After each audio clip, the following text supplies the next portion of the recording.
Pemirsa, Anda masih menyaksikan dialog spesial bersama dengan PJ Bupati Lampung Barat. Yeah. Pak Lukman, ini luar biasa sekali. Tadi Anda juga menjabarkan bahwa banyak sekali peningkatan, bahkan angka kemiskinan menurun di Kabupaten Lampung Barat sendiri. Lepas dari itu, Pak Lukman, kita melihat bahwa penduduk di Kabupaten Lampung Barat ini bisa terbilang relatif kecil gitu ya Pak, jumlah penduduknya. Apakah ini menjadi keuntungan atau justru menjadi tantangan tersendiri, Pak Lukman? Iya, terima kasih ya. Jadi penduduk Lampung Barat itu memang dikategorikan kecil ya. Dari 15 kabupaten kota di Provinsi Lampung, ini justru menjadi tantangan tersendiri bagi kami. Karena salah satu indikator kinerja pemerintah itu adalah menekan laju pertumbuhan penduduk.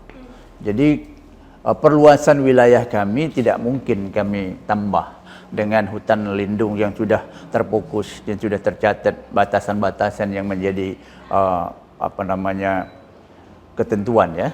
Karena kami di Lampung Barat itu hampir 47% wilayah kami adalah hutan lindung. Jadi 52% wilayah yang bisa kami kelola itu tidak bisa lagi kami luaskan. Jadi kalau penduduknya nambah terus bertambah di setiap tahunnya, ya akan seperti apa? Jadi kita berpola bagaimana menekan supaya laju pertumbuhan penduduk itu tidak bertambah. Yaitulah program pemerintah memang dari awal dari Pak Presiden Pak Soeharto dulu kalau tidak. Jadi bagaimana masyarakat itu tetap menggunakan program keluarga berencana.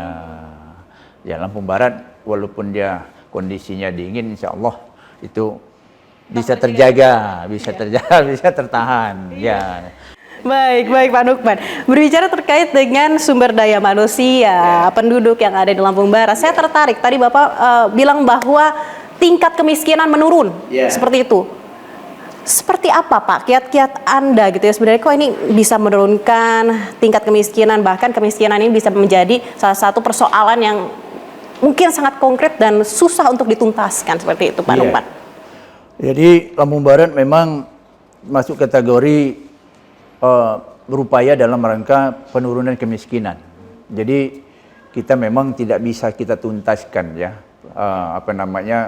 kemiskinan ekstrim. Karena kita berpola dengan BPS itu bahwa Lampung Barat ini termasuk kemiskinan berstruktur. Jadi kemiskinan berstruktur itu paling sulit untuk menuntaskan. Karena saya punya keturunan misalnya orang miskin, dan penduduk saya ada orang miskin melahirkan lima anggota keluarga yang menjadi miskin, akhirnya akan bertambah. Tapi upaya dan kiat-kiat kami dalam rangka bagaimana penurunan kemiskinan tetap kami jalankan. Ya, kita berharap ekonomi tetap berjalan tentunya dengan memberdayakan bagaimana masyarakat tetap bertani dengan baik. Nah, terus terkait dengan pertanian, alhamdulillah di Lampung Barat memang pertanian dan sayuran. Jadi penduduk Kabupaten Lampung Barat pun ya secara rata-rata tidak terlalu terimbas dengan terjadinya COVID-19. Nah, ini yang menjadi target kami di ke depan bagaimana berpola tetap bekerja, tetap berkolaborasi, tetap memberdayakan SDM dan wilayah yang memang kami punya. Iya, yang menarik adalah Lampung Barat ini juga dikenal dengan kopinya, pemirsa ya ini. Bahkan mungkin tidak hanya nasional, tapi mungkin bisa mendunia nih kopi Lampung Barat ini. Seperti apa Pak dorongan Anda Pak? Ya, kopi Lampung Barat itu adalah kopi robusta ya. Jadi kami di Lampung Barat itu tahun 2022 dengan inovasi dan dorongan dari pemerintah sebelum saya, kami mendirikan sekolah kopi. Di Lampung Barat itu ada sekolah kopi, satu-satunya di Indonesia. Jadi bagaimana kita merekrut petani dan mungkin generasi muda yang punya potensi ingin bertani terkait dengan pertanian kopi, ya bagaimana dia untuk peningkatan kualitas, bagaimana untuk peningkatan produksi, dan kita tanamkan. Di situ ada sekolah kopi. Jadi program di sekolah kopi pun selalu kita dukung untuk berkolaborasi dengan kementerian. Dan alhamdulillah ini salah satu penilaian PPD ya, perencanaan pembangunan daerah yang dinilai oleh provinsi kita mendapatkan juara 1 di provinsi, penghargaan pun dari gubernur, kita juga mendapat penghargaan dari Bappenas, kita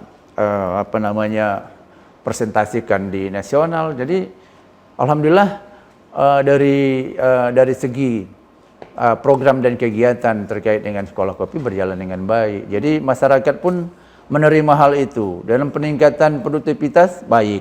Dan sekarang dukungan itu juga dengan adanya sekolah kopi bisa melahirkan berbagai jenis usaha, yaitu UMKM. UMKM kami mulai berkembang terkait dengan bagaimana pola kalau di kota ini ada kafe. Ya, jadi di Lampung Barat pun ada warung persinggahan atau rumah persinggahan untuk ngopi dulu atau ngopi pai kata orang Lampung. Jadi ini alhamdulillah baik ya. Ya. Jadi penghasil kopi terbesar pun kalau kita lihat di Provinsi Lampung, kami dalam 1 tahunnya kurang lebih 52.000 ton produktivitas kami yang bisa kami jual ke luar daerah. Jadi perluasan lahan ya memang yang saya sampaikan tadi, nggak mungkin kita luaskan lagi lahan yang sudah ada. Tapi alhamdulillah maksimal. Iya, baik Pak Dukun, kita tahan sejenak Pak, kita akan lanjutkan lagi diskusi kita. Pemirsa Metro TV Lampung, Anda jangan kemana-mana, usai jeda pariwara kami akan segera kembali.